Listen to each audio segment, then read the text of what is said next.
Well, it's a beautiful morning here today.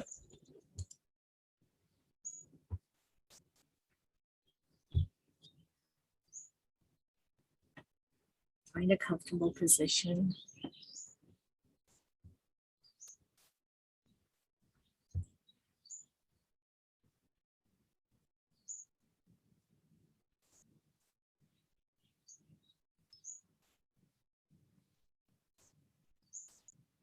Yesterday in the late afternoon, we were meditating down by the creek.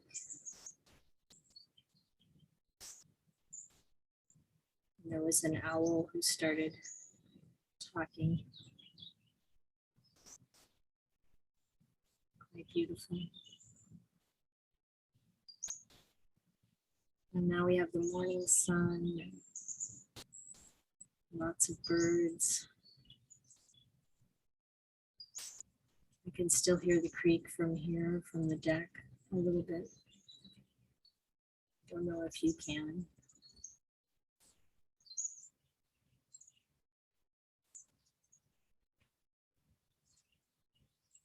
We settle into our posture with a straight spine and a relaxed body.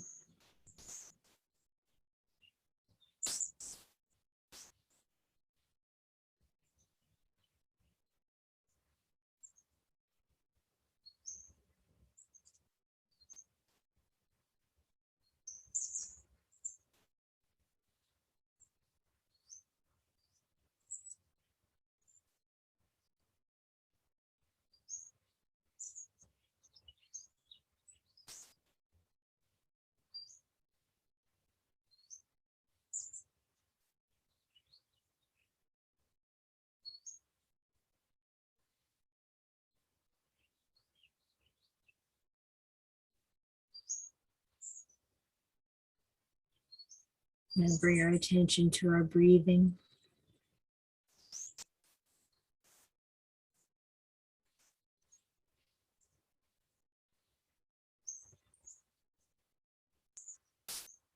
Begin a few long or deeper breaths.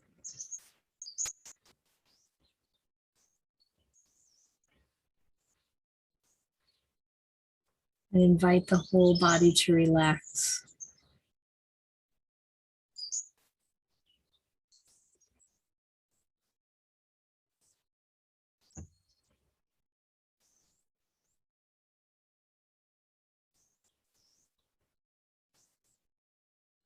Sometimes it's like feeling like the body just kind of sinks into place.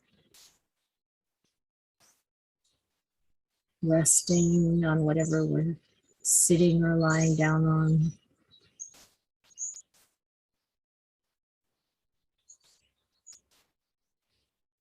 Letting go of tension.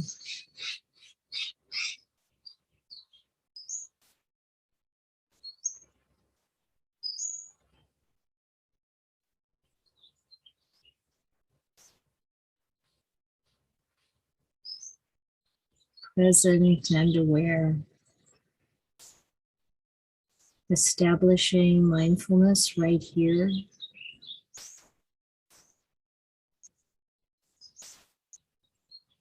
Aware of the in-breath and the out-breath.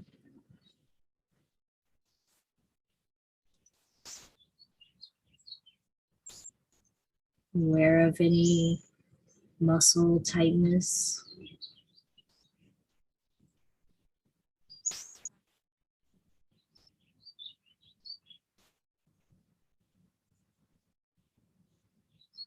Just our awareness of some tension can help it relax.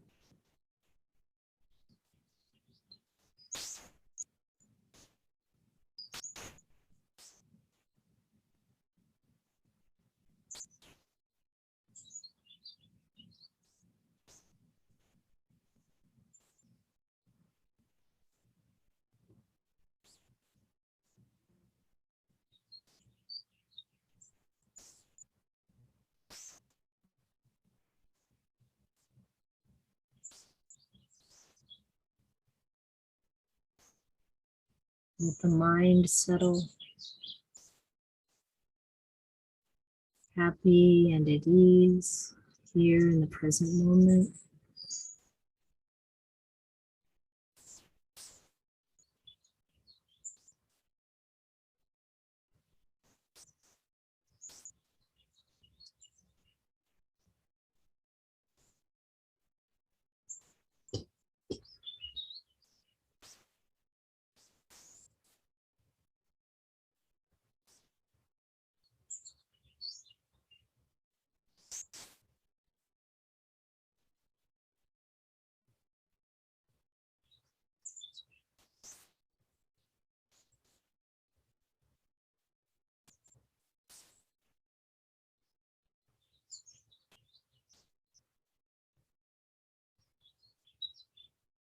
Settling the mind on the in-breath and the out-breath in a way that's kind and calm,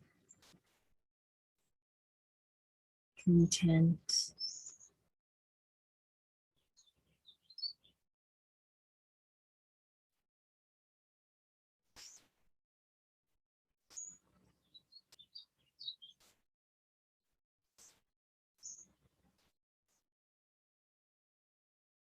And then aware of the whole body, breathing in and breathing out.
Now we're nearing the end of our meditation time, and we can bring some thoughts of loving kindness to mind.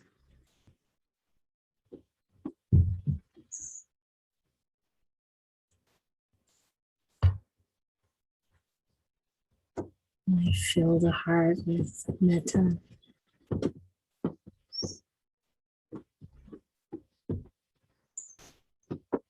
Maybe starting with a memory of a time when you were kind to someone.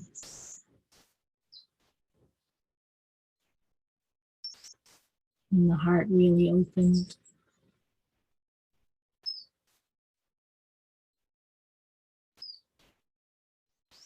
Or maybe a time when someone was very kind to you.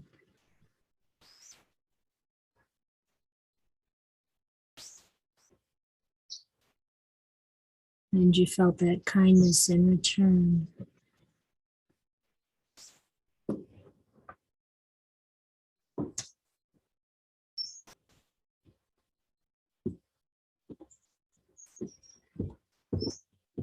And let that fill our whole being.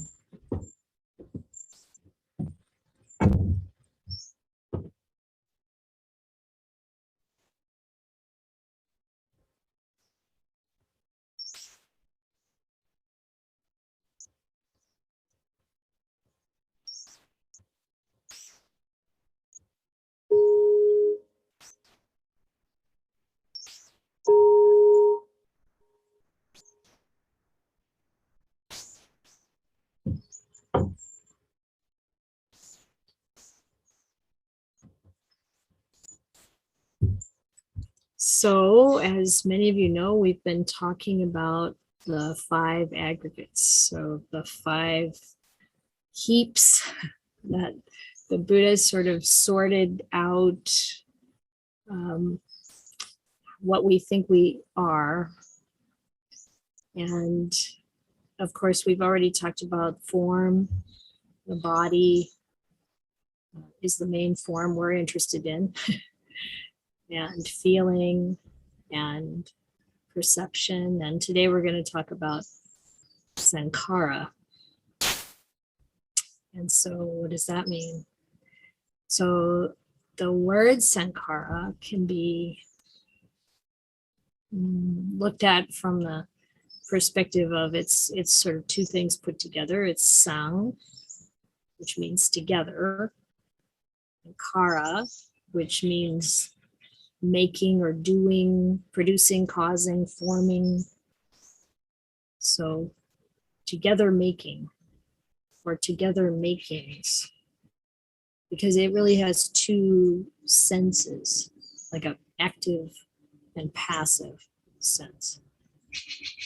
So in the active sense, it's pulling things together to create something, making something, making together. And in that sense, it has a lot to do with volition and willpower, the intention of creating, making, blending something together. And then there's the passive sense, which is the thing that's been made. So made together. It's developed from these constituent pieces or parts. I was thinking about it in terms of this isn't the same word. You wouldn't use this to translate sankhara, but we've been doing building lately. This kuti has been the meditation hut being built the last about 2.5 weeks. I think it's been this amazing builder that's come here to put this together, and he's just, put it all up in 2.5 weeks, and it's a 10 by 12 meditation hut. And our main job has been to make sure he has the materials at his disposal when he needs it, so beams and boards and shingles. Well, no, I didn't really use shingles. I used other kinds of roofing, metal roofing, and trim, and just all of the different kinds of things, insulation and wiring, and what it takes to build a building. But the word building has that active sense. You're building something from all these pieces. But then the word building also has that passive sense of now we have a building. A nice, small, but very useful building. And so sankhara is a little like that. It's got the active sense of pulling things together and the passive sense of having created something out of other things. So sankharas are definitely conditioned forms based on other conditions. And that word sankhara was used by the Buddha in different ways. And the one we're interested in today is the one where he talked about it as one of the components of what we think we are, the mental together makings that we develop. We develop these sankhara through our conditioning, and it has this sense of action or will involved in it. So there are, when people talk about sankhara as it's used in the suttas, it's difficult to find a good English translation. It can't really be covered in one word so easily. Various kinds of things have been proposed. Sometimes we'll see it as mental formations or volitional formations or fabrications. And today I'm going to talk a little bit about a sutta that, and use the translation by Bhante Sujato, and he uses choices as the way to translate sankharas when we're talking about the aggregates. The other ways that the Buddha used sankhara is as the second link in the chain of dependent origination. So in that case, it's really about the process of rebirth, of becoming, and the process of the development of and the experience coming to us of dukkha. And sankhara is also used in a more general way as all conditioned things, anything conditioned. So those two lines that come up again and again in the suttas, sabbe, sankhara, anicca, all conditioned things are impermanent. And sabbe dhamma anatta, all things, even the conditioned and the unconditioned, are not self. So the whole idea of not self is what the Buddha was trying to highlight, impress upon us, bring to light for us, so that we could understand, what is it that we're clinging to, especially in what we're looking at today is what are the ways that I think, the ways I react, this kind of buildup of conditions that brings about my response or my action that leads to suffering, especially if I cling to it, if I feel ownership over it. So in thinking about this, I think it's because we want to be able to apply this. How does this show up in our life? What does it mean, and how can we use it in a way that helps us to awaken and helps us to be happy, to live more skillfully? And one of the things that I've found useful in my own practice is to notice how different people respond in similar situations. So when I would feel irritated or upset by something, to try to notice other people in the same situation not feeling upset by the same things, and what's going on there. What is the difference between my conditioning and their conditioning that causes them to not be ruffled by whatever it is that I'm finding challenging? And there was a story that I heard once many years ago now in a spiritual teaching where they talked about this monk who was living in this monastery, and the abbot was pretty particular. And the abbot got upset with this monk for something and was scolding him. And the monk is there in the abbot's office, and the abbot is going on and on, berating this monk. And I don't remember anything about the monk's response, but after the abbot finishes, he leaves. And then pretty soon he comes back with a cup of tea that has honey and lemon. And he said, after all that, your throat must be sore. And he gives him the cup of tea. And, it's kind of like, I don't think I would have reacted that way. It's certainly not at that point in my life. It would have been much more about, kind of dissolving into tears or something, and feeling upset, and to consider that we may not need to continue to respond in the same ways that we currently respond to the same stimulus. That doesn't mean you should try to live with people who are going to berate you. just want to say. Or another way that we kind of pick things up in an unhelpful way is to think, well, then it's my fault if I'm feeling bad or something is happening and I'm reacting negatively or feeling hurt. And I don't want to imply that, because sometimes we internalize these messages or outright treatment that we receive in ways that are also not helpful. This is all part of sankhara forming.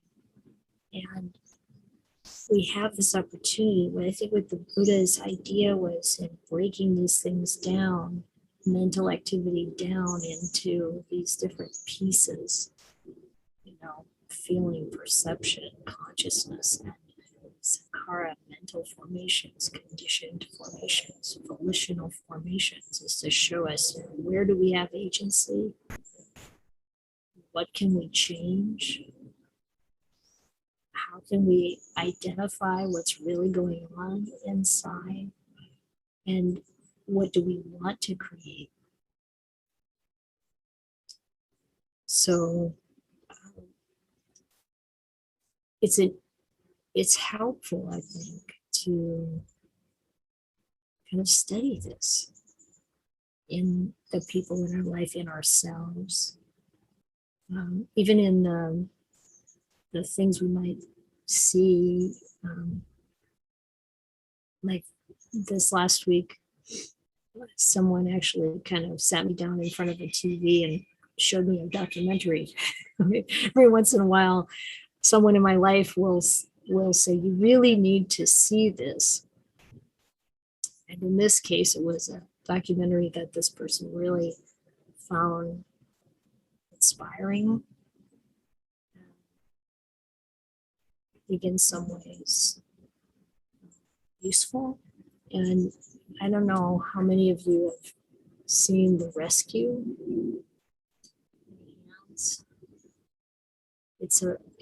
You might remember a few years ago in Thailand, there was a group of boys and their coach trapped in a cave.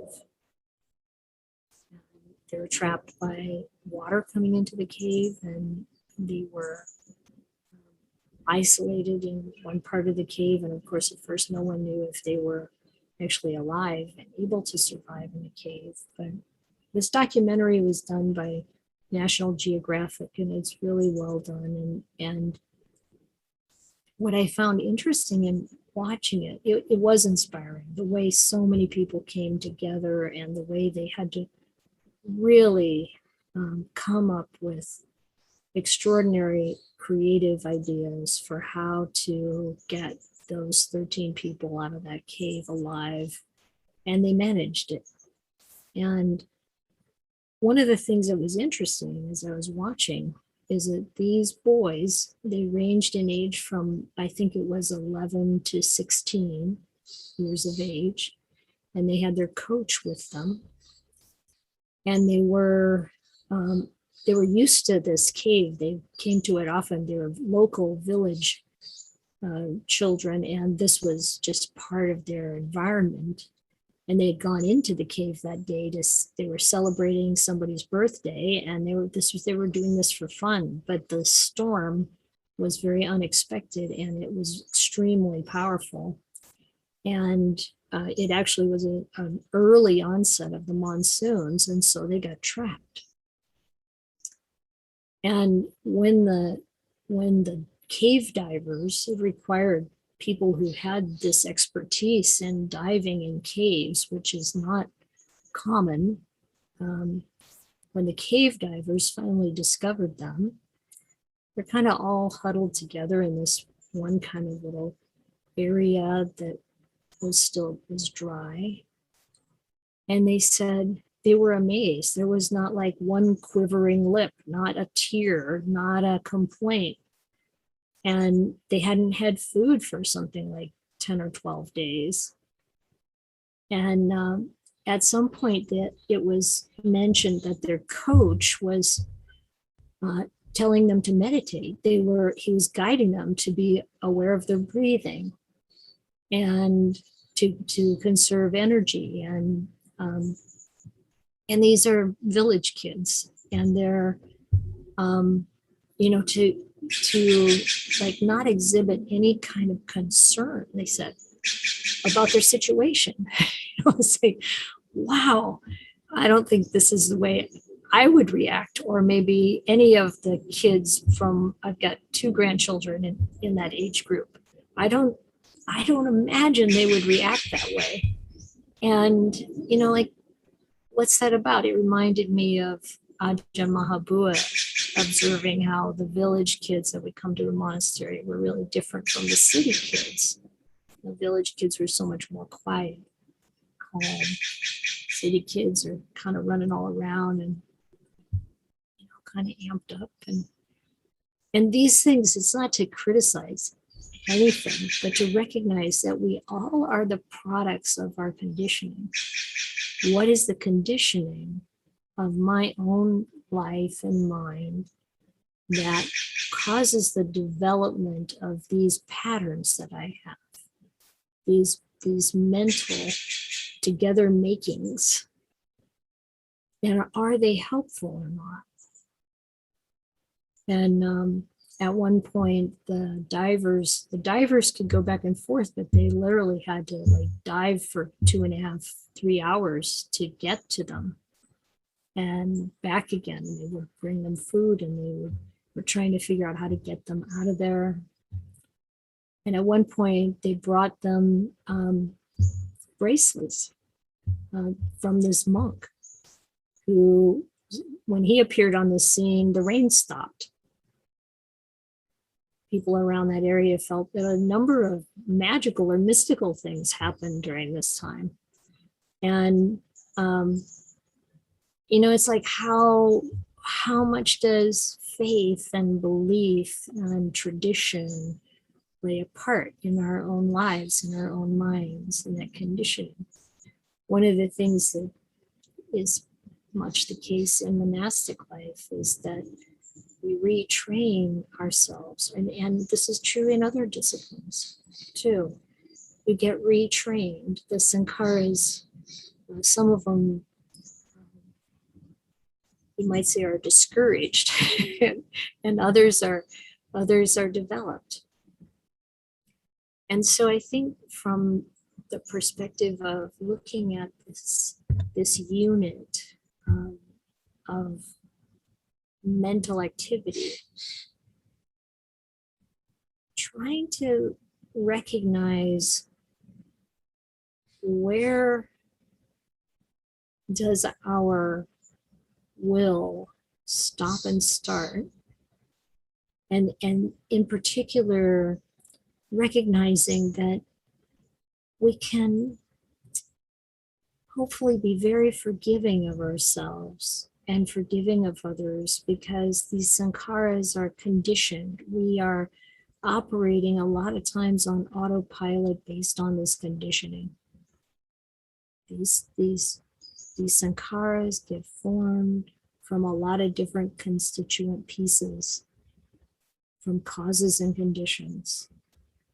And so to have this kind of deep understanding that a lot of things have happened in the past that have brought us to this point, and to be appreciative of the good in that and forgiving of the not so good in that, and to be able to let that go, and to recognize that we still have choice, that maybe choices isn't, like I said, there's no perfect translation, but maybe that's a good one, to really see that we do have choice to become more aware of these conditioned kind of components of our mental activity, and that we can make an effort to develop what is useful to develop.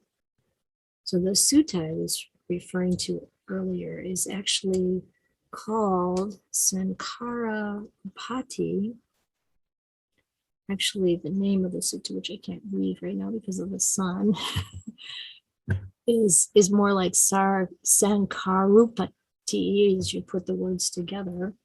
And what it means is the sort of together making of rebirth.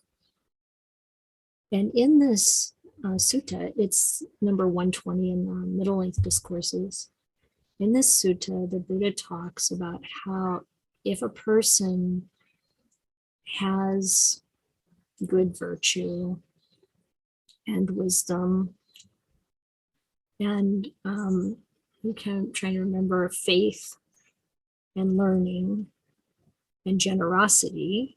So they've already developed all these good qualities and they're living their life from that place. Then if they want to be reborn in a certain kind of situation, whether that's a human rebirth with people who are wise and wealthy or highly respected, that kind of thing, that might be possible. But it's possible, and also he talked about various heaven realms. If a person has the ethics, the morality, the generosity, and so forth, and if they really reflect on that heaven realm, then they are likely to be reborn there. It's like the sankhara is being developed intentionally. And we see this in various faiths. I was raised in a Christian environment, as most of you know, and people are very focused on, going to heaven with God and Jesus. And I have a feeling for many of them, because they are developing wisdom and generosity and virtue. And, that will probably happen. Of course, the Buddha points out that there's still a lot of suffering in that, and that doesn't last either. And so, the encouragement is awaken to that reality that we can let go of all conditioned things, and none of them are worth clinging to. But to recognize how we can develop, and the Buddha says in doing that, there's this part, he said, what the person would have to do is to really abide in that wish, that intention, that volition to be reborn in that place, to cultivate that, take that up seriously and practice it frequently. And he also talks about this in other ways, like developing loving kindness or compassion, that we really pick it up and we reflect on it frequently and we develop that in ourselves. And then that becomes part of our operating reality. That's what we're experiencing more and more. We're seeing it in others more and more, and we're experiencing it arising in our own mind, in our own heart, much more naturally. And so it's just, these are some words for your reflection. I'd be interested in hearing what you might observe in your own life, in your own patterns, or as we observe others. Sometimes it's easier to watch other people or movies and first start there, like how other people are responding to things. In the film that I saw, it was also really interesting to see how the different people involved in the rescue were responding. How they were dealing with their own sankharas of fear, reservation, a sense of moral duty, and all kinds of things that are conditioned into us. And we also have this opportunity to choose to follow or not. So I think I'll leave my comments right there and see if anyone has any thoughts or questions.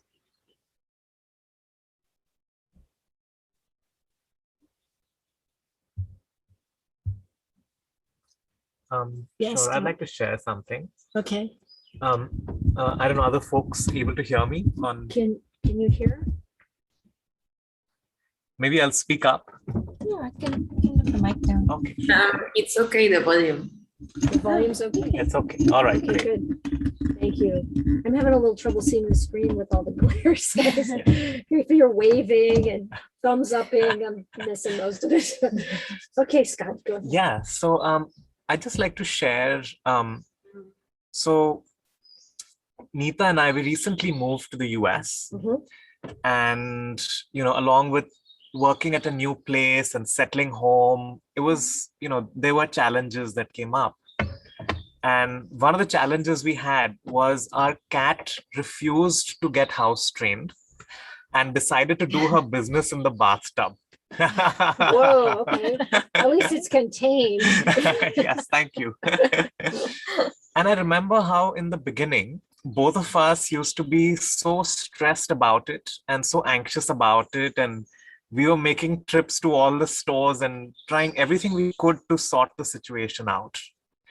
And a little later, as as crazy as it may sound, we decided, you know what? Why are we getting so upset about it? We can still clean it up, and we can still wear our slippers and take a shower, and we can still manage our day. And just that thinking that maybe we don't have to respond the way we are responding, but we can choose to just be cool about it. I think that brought a lot of peace, and it was one less thing, one less battle for us to fight. And Yeah. that was an interesting experience. Yeah. And sometimes I've wondered for myself, not to say there isn't, I think there's value in coming to that kind of place. But then I look back and I think, now, what is it? I especially felt this with my father's death, because he died very suddenly. It was super shocking. It was before I hadn't met up with the Buddha's teachings, and I really had no way of dealing with this. And I think for 6 months, I felt like I was walking through Jello. I mean, there was just like this, I was working and everything, doing what I needed to do, but there was just this heaviness, and it was so challenging. And of course, now I don't feel that way, not because of the Dhamma, but it's been 30 years or something since that happened. And I think, what changed? He's still dead. Like, why couldn't I make that shift immediately to accepting that he's gone on to the next thing? And, it's like, it's just interesting to look at, like, how can we get better at making that move from, this is not what I want it to be, to, okay, this is how it is now. Just some thoughts. And I think in this, I really want to try to tease apart some of the ways in which we can pick this up in a way that is unhelpful. Like, we could blame ourselves for not having the right reaction, or blame ourselves or our parents or whoever for the conditioning that we've already experienced. And that's definitely not the intention. It doesn't help. We all have all kinds of input in all different situations, and to be accepting and kind also of our reactions, our responses, and what other people are doing, and still not get to this, like, well, I had a friend who used to say, well, people are all doing the best they can. And one day, after hearing this 100 times, I said, no, they're not. I'm not always doing the best I can. You come in, you see a piece of chocolate cake on the counter, and you probably shouldn't eat it, but you eat it anyway. And if someone else had walked in the room at that time and said, it's really not that good for you, you might abstain. We're not doing the best we can every moment. That's not how it really works. But I understand where he was coming from. He was working on forgiving someone in his life that he was extremely close to for some pretty painful behavior. And it's like, how can we do that? How can we do that forgiving and accepting? And at the same time, recognize that we do have the agency to change things. It's like trying to find that way of being kind through the whole process. How can we do that? Another way that we pick things up in a way that's not helpful is, well, if I can, do better to help myself, then I should blame myself if I'm ever not doing that.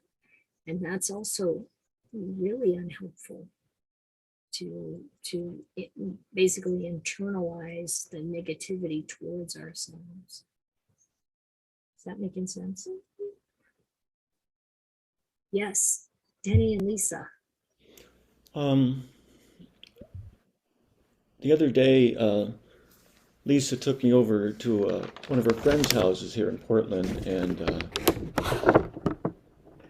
I was just struck by, when I went into her house, how accomplished she was, this woman, and how she had all these art projects. She'd traveled the world. She spoke 4 languages, and she wasn't bragging. It was just like her house was just filled with with all these things that I don't have.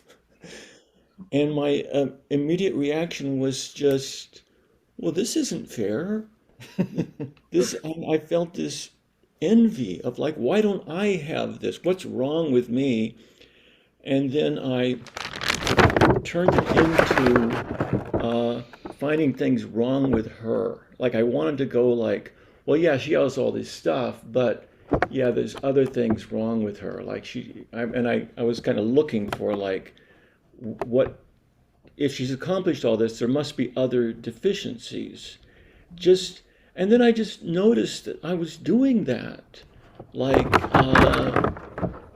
and my response was just to be friendlier, just to kind of stop. I mean, I just admiring her art and really trying to connect with her, not denying that I wanted all that stuff, and but but also an ability that feels kind of new almost to connect with her and just complimenting her, and even as I talk, as I speak now, I think I still want all that stuff, but and it'd be so easy for me to drift, and but also recognizing that what a dead end that is, of like just living in envy.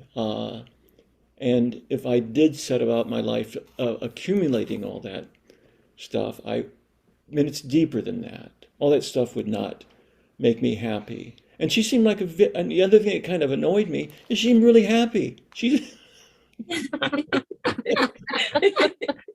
I want people who have things, especially people who have wealth or something, or to be unhappy. But she had this wonderful family. She's talking about her kids, and like I was wanting to, and I know that I want to get more to a place of like just celebrating her life, because we're connected. We're not like, anyhow. Thanks. Yeah, thank you, Denny. Yeah, I'm glad you. Well, it's a beautiful sharing, and I'm glad you are kind of revealing some of the ways in which we cling. The Buddha talked about these 5 aggregates are the aggregates of clinging. We have the desire to accomplish, we have the accomplishments, we have the desire to have things, and we have the things, and we have the envy, and we have the self-recrimination, and we have all of this stuff as part of the 5 aggregates. We're clinging. And like you said, that reflection of, yeah, We can be happy or we can be unhappy, but all of these things are going to fall apart anyway, one way or another. Well, how about if we just choose to be happy? Happy for ourselves, happy for others, about the good things. And also not cling to them either. It's like, this is really the stuff. Those reflections are that awareness and that honesty of, yeah, this is how I feel. I wish I felt different, but this is actually how I feel. This is something Ajahn Sumedho says over and over and over and over. You know, it's like, yeah, you think, oh, it should be like this, but it's actually like this. You know, and that's the place we have to start. If we're not honest and we're still trying to cover up, it's very hard to get anywhere. So that's really helpful. Yeah, thank you. Can I also say something? It's funny, I had a very different a different kind of sankhara experience in that situation. It was making me a little nervous, I noticed, because I think because I've gotten close to people who have hoarding issues, and so in that situation I was admiring all of her art objects, but thinking, I'm glad I don't have this much stuff. Yeah. I need more space. Mhm, mhm. But besides that, I wanted to ask you a couple questions about sankharas. Yeah, let's go ahead. The last week you talked about perceptions, and those seem to be kind of a filter in the way we experience the world, maybe blaming others or having some other Out of distorted view. microphone sound. I'm sorry? Notebook is making a lot of sound on the microphone, just so Oh, you I'm sorry. So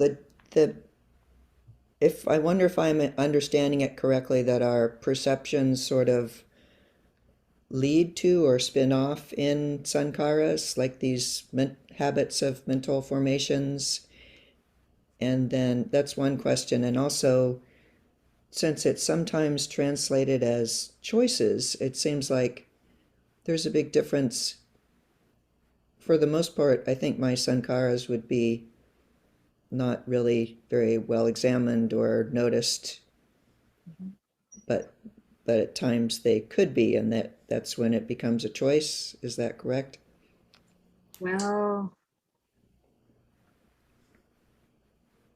I think what we're working with, so certainly, all the things we talked about last week as perception starts to quickly become sankharas or drawing upon sankharas. And I personally am not too concerned about exactly where the line is. I don't see that as so practical and helpful, but I'm more interested in, what am I clinging to? And how am I causing this dukkha in my life? And so recognizing that sankharas really do have this element of willpower or choice, or determination is another word that Venerable Nyanamoli preferred in some cases, and that so much of what is automatic for us, unexamined, as you said, can be examined and become conscious. So sometimes I recommend a book called The Power of Habit. I found it to be really excellent, helpful.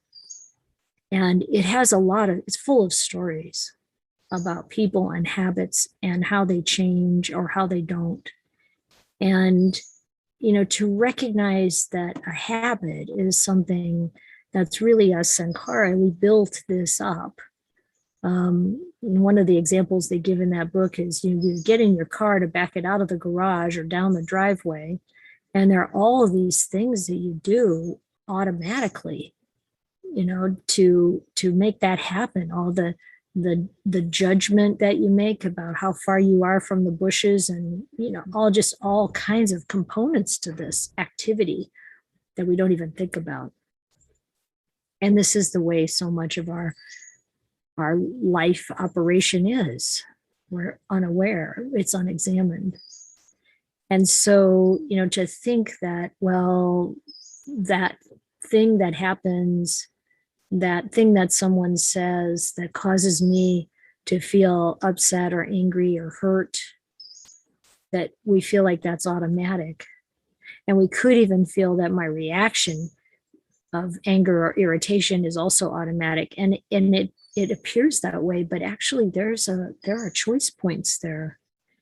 And so if you look at the chain of dependent origination, which is obviously not what we're doing in this series, but you can see that when there's contact and then there's feeling, we can't really stop that connection. The feeling rises automatically without our ability to intervene. But when the feeling results in craving, maybe we can't intervene there either. Craving automatically arises, craving to get rid of it, craving to cling to it, bring it toward us. But then the clinging, that's where we can make some choices about what we're going to do. So, just take any example from your life experience and see how far you can pull back into the impulse to find a place where you can control it, where you can shape it, where you can choose. And it changes, as you implied, Lisa, it changes based on our awareness, our consciousness, our conscientiousness, I guess, or our wish to train the mind. And of course, the Buddha was constantly advising us to train ourselves, train the mind. And we can be so much happier and free. We don't have to be slave to these patterns that we have. Carrie? Thank you. I wanted to follow up on something that Danny said about envy, because I've been thinking a lot about envy over the last few years. I was on a retreat and there was a lovely young woman smiling, and I had that same why is she so happy? Everybody loves her. Nobody's going to love me. So for me, it tends to manifest very much, envy manifests very much as a feeling of inadequacy around particularly appearance or people who are joyful when I'm suffering. And towards the end of that retreat, which was a month long, full disclosure, it took that many weeks for a little bit of a shift to occur. When we got to talk to each other at the end, I was talking to a lovely young woman, and I could just feel like my delight in how lovely she was. And I realized at that moment, wow, mudita, sympathetic joy, is the absence of envy. And that's been helpful for me, because when I'm envious, not only do I need the comfort of realizing that I'm feeling inadequate, which means, a little self-compassion would probably be the right thing to do at this moment, but realizing that I'm depriving myself of that divine abode of really feeling joy for the delight that actually is around me, even though I personally may not be the recipient or be having that experience. So I just wanted to share that, because I've been thinking a lot about that, and I'm very aware envy still arises a lot in me. But now I can go, oh wow, there I am feeling like I'm not good enough. So I just wanted to share that. Thank you. Yeah, thank you, Carrie. That I found to be the core issue in my own mind. That idea, I'm not good enough, or will I be good enough? Am I good enough? And to recognize that when we are, a lot of the time, when we are having negative emotions, issues with other people. It comes back to having forgotten our own goodness, having forgotten our own virtue, our own generosity, our own wisdom. And when we can bring that more into realistic balance, we cling less. We can come to a place in our practice where whether I'm happy about something arising in myself or I'm happy about something arising in someone else, it's about the same. That's a wonderful thing to experience because, you know, as soon as you're feeling that mudita, you are happy. It doesn't require other people liking us or other kinds of conditions. You know, it's like that's a natural arising of goodness and an appreciation of goodness. Thank you.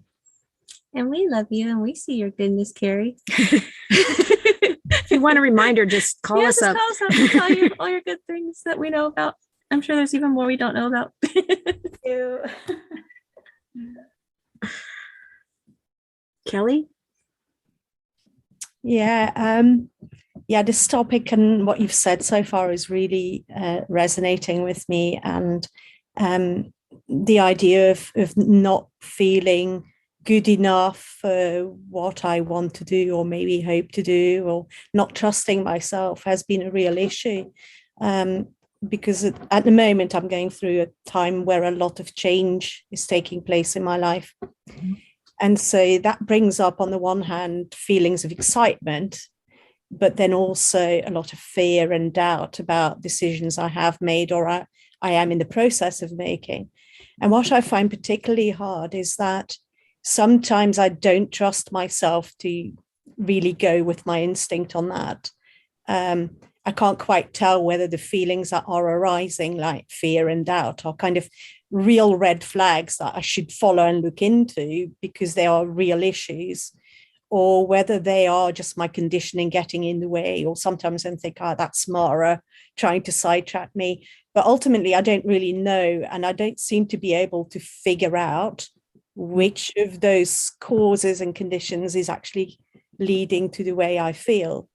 So it feels a bit like being thrown by the waves, not quite sure how to deal with it, knowing I can make choices, but not really being certain that I can trust myself to make the right ones. Yes. And I'm not entirely sure there's a question in there, but this is a very important point. And there's no pat answer. I mean, first and foremost, we can check our decisions and our inclination against the Dhamma. So, some things are kind of obvious, like you want to make sure we're not doing any, and I know this isn't your situation, but, on a broad brush level, that we're not doing things that would be against the 5 precepts, for example. That's the first level that we can check ourselves. Although the human mind has abundant ways of deluding itself around, like justifications, etc. But there's that. And then this part where you're really stretching into new territory and you're making decisions based on feeling. I've always been a bit cautious about this follow your bliss business, because you could be following some total deluded ideas about, feelings. Who can rely on that stuff? So this is where spiritual friendship really helps, and talking to someone, or maybe more than one person, about what's going on and what their reflection is on it. Depending upon what the area is, we're making decisions, finding people who have experience in those areas and talking with them about what you're doing. And this is really helpful. Where doubt arises, in any case, where you can't really just look at what did the Buddha say, what did the Buddha do, and see what's happening there. it's to find people that are really trustworthy who have experience. And this is why it's helpful to have a teacher or more teachers than one teacher. I love this about the Thai forest tradition. We are not necessarily encouraged to have one teacher. It's not a kind of guru kind of idea. It's know many or several teachers. Maybe they're all in the same tradition, so you're not getting confused about kind of an approach to things. But different people, Ajahn Mahabua, Ajahn Pasano, Ajahn Jayasaro, Ajahn Brahm, they all have different approaches. There's a bit different. And they may, if you know whoever those people might be in your life or your experience or your area of influence, or friends who have been, maybe people who've known you for a long time, who are thoughtful and virtuous, and they can see, maybe they have some observations. My children are incredibly observant and capable of telling me exactly what they think. which is a great source of practice sometimes, but it can be really helpful. So I would recommend, when we have doubt, find a way to gain from someone else's wisdom and experience. Yeah, and it's good not to believe everything we feel. Yes, Paula and Phil.